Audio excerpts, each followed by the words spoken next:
Pessoal, vamos pensar um pouco na lógica petista, né? Na lógica do governo Lula de governar e de fazer a economia girar.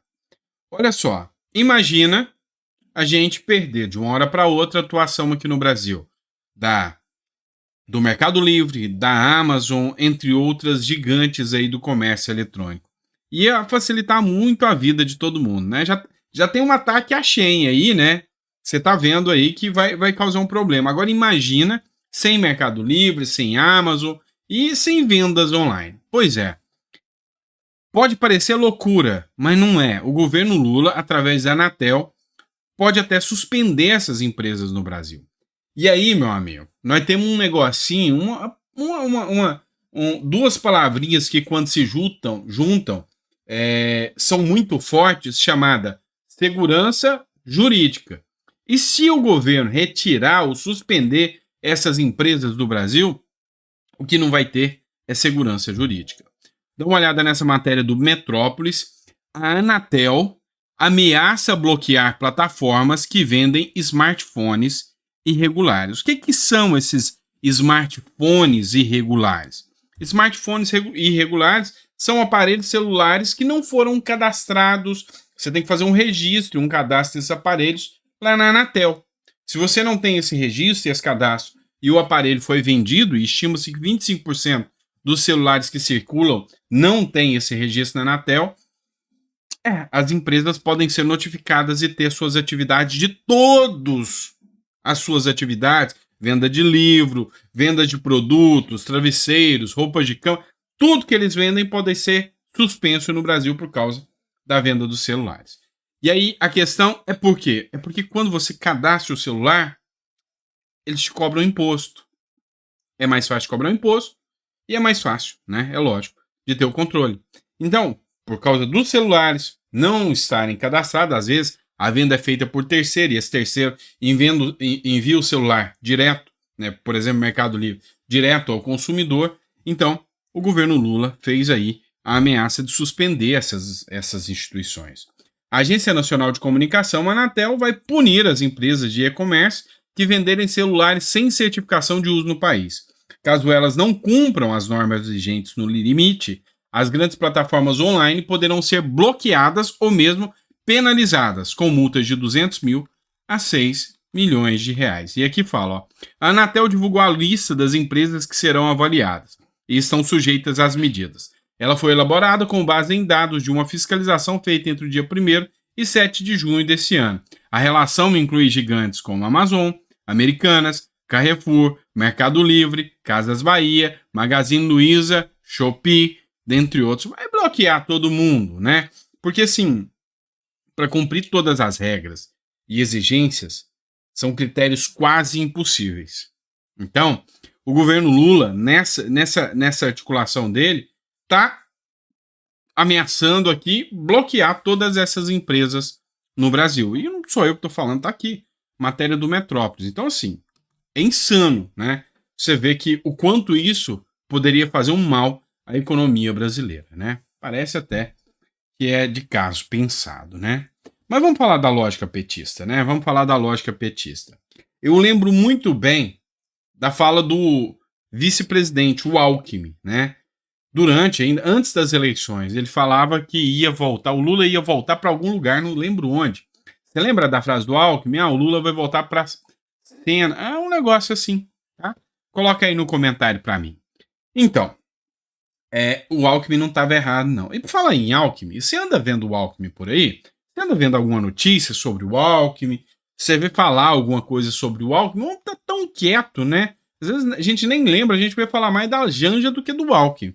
Achei que o Alckmin ia ser mais protagonista, ia aparecer mais, ia esperar um tempinho, depois puxar o tapetão e vir o Alckmin, voltei. Pois é, não foi assim não que aconteceu. Nessa previsão a gente errou.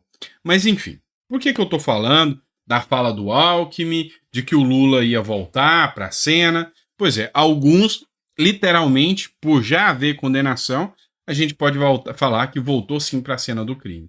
É o caso do Vacari Neto. Dá uma olhada nessa matéria, que é de 15 de abril de 2015, tá? Vacari, que era tesoureiro do PT, do Partido dos Trabalhadores, é preso na Lava Jato, relembra as principais prisões da Operação Lava Jato. E aqui é interessante, ó, o pesadelo da Operação Lava Jato para o PT atingiu nova dimensão nessa quarta-feira, isso em 2015, com a prisão do secretário nacional de Finanças, ou seja, tesoureiro, do partido do próprio PT, o João Vacari Neto. À noite, o PT anunciou seu afastamento do cargo após a solicitação do próprio tesoureiro. Vacari já é réu no processo da Justiça do Paraná, que investiga denúncias da Lava Jato. Ele é suspeito de ter recebido propina de esquema de corrupção que desviou recursos da Petrobras. Lembra que o Lula acabou de falar que nunca existiu corrupção na Petrobras? Que o Demétrio falou que o Lula está espalhando fake news ao dizer que nunca houve corrupção na Petrobras? Pois é. Essa matéria é de janeiro de 2024. Quem tem amigo tem tudo. Fachin anula a condenação do ex-tesoureiro do PT, o João Vacari Neto, pela Lava Jato. O caso envolve o suposto pagamento de propinas em contratos de navios-sondas com a Petrobras. Diante da decisão, uma investigação será enviada para a Justiça Eleitoral do Distrito Federal. Ou seja, em janeiro de 2024, começam a preparar o campo para... Poder 360, Vacari, ex-tesoureiro do PT, volta a influir na Petrobras. Preso pela Lava Jato em 2019, João Vacari Neto está trabalhando nas nomeações para cargos relevantes da estatal. Tem como isso dar certo, gente? Mas não tem mesmo. Cá entre nós, isso é ridículo. Isso é esfregar na cara do brasileiro o seguinte: você é otário, você é um babaca, um imbecil que tá vendo isso acontecer na sua cara e de tão trouxa que você não pode fazer nada. Somos uma republiqueta de bananas com um bando de otário vendo tudo acontecer. O cara que organizava, e aí a gente tá vendo JBS de volta, Odebrecht de volta, tudo exatamente como era antes. Tudo exatamente como era antes. E isso, cá entre nós, dá uma sensação de impotência, dá um desgosto, sabe? É assustador, assustador. Então, não à toa muitos desistem do nosso país, porque realmente, sabe, é de dar náuseas tudo isso que acontece. Mas não para por aí, não. Vamos lá. Lula, no seu jeito Lula de governar, diz que o ministro indiciado pela Polícia Federal presta um bom serviço pelo governo, né? Então, assim, ele tem todo o perfil de estar no governo Lula. Afinal, ele foi indiciado pela Polícia Federal, alguns escândalozinhos ali, ele mesmo interferia nas licitações, mas é o perfil de gente que vai estar alinhado ao governo Lula. E o Lula falou, é um ótimo ministro, não é? O presidente Luiz Inácio Lula da Silva afirmou em entrevista a uma rádio no Maranhão, nesta sexta-feira, que o ministro das Comunicações, Juscelino Filho, está desempenhando um papel positivo no governo, apesar de ter sido indiciado pela Polícia Federal. Abre aspas. Eu sempre trabalho com a ideia de que nenhum ser humano é completamente mau. Pode haver um lado negativo, mas também há coisas boas. Então, acredito que Juscelino está contribuindo positivamente para o governo. Na visão do Lula, a única coisa que é só má é o Bolsonaro. Bolsonaro, né, porque o discurso do Lula aqui é que não trabalha com a ideia de que ninguém é absolutamente mau. Quer dizer, no caso de corrupção, né, o Bolsonaro são outras coisas, né, é importunar baleia, é o caso das joias, o Lula pegou joia também. Então, assim, aí já são outras questões, né, não é corrupção, não é? Então, se é de corrupção, o Lula não vê essa pessoa como uma pessoa má, não. Vê essa pessoa como, possivelmente, uma boa pessoa, não é? E por fim, mas não menos importante, a gente falou sobre a questão do amor da esquerda, né? Como a esquerda trata as pessoas. O Hélio Negão passou por um momento um tanto quanto, sabe, criminoso, né? Contra a sua pessoa dentro da própria Câmara dos Deputados. Ele foi dar um discurso, né? E foi chamado de Capitão do Mato por militantes da esquerda. Olha só. Todo mundo fala da escravidão, não fala? Eu dou um prêmio para quem me falar, quando acabou a escravidão, quanto por cento dos negros eram escravos aqui no Brasil? Eu desafio. Capitão do Mar! Olha, opa! Isso é crime! Isso é crime, senhora presidente! Isso é crime! Senhora presidente, eu vou bater na tecla. Eu fui chamado de Capitão do Mato aqui na Comissão de Direitos Humanos, não direitos dos manos, direitos humanos, que fique registrado nessa casa. 2024, fui chamado de Capitão do Mato. Enfim, o que a gente pode dizer sobre isso? O que a gente pode falar sobre essa situação? Você não vai ver esse tipo de matéria, sabe, sendo veiculada na grande imprensa. Você não vai ver esse tipo de matéria fazendo um auê contra um militante que agride verbalmente um homem negro parlamentar dentro da Câmara dos Deputados. Aliás, para a esquerda, eu acho que o Hélio Negão, né, com aquele shape lá, nem é considerado negro pela esquerda, afinal, ele não pensa como um negro, ele não age como um negro, nem negro ele é, afinal, ele não defende pautas militantes dos negros. É assim que a esquerda observa ele, tá? O negro, para a esquerda, que consegue, sabe, viver com as próprias pernas, sem o assistencialismo do Estado, é um negro que não presta para a esquerda. Entenderam?